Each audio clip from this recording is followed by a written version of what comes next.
Well, usually when a term ends, you have journalists who produce the reveals of what happened. And what historians do really well is to start to put everything in context. So what did a president do on immigration? You can take a historian who studies immigration for 30, 40 years and really make sense of what just happened in a 4 to 8 year span. So they give you context. I think they think of the institutions more than just the back and forth. How did the presidency change? How did Congress change? How did the media change? And those are the two main contributions I think historians are really good at, even on a first take.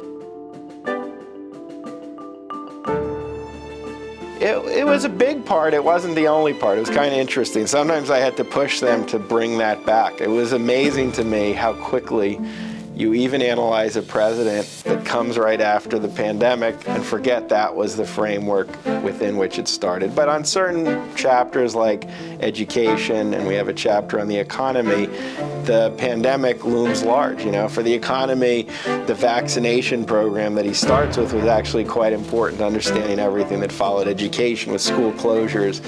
It was really integral. So there's a lot of essays, I think, where ultimately it became an important part of the story.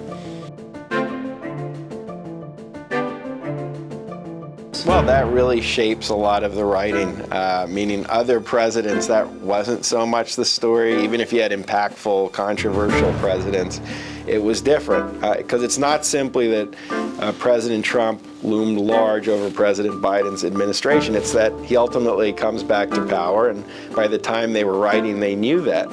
And they knew the initial kind of effort to dismantle a lot of what Biden did. So it's kind of interesting because the essays are about Biden, but you can't ignore how President Trump looms large over each story.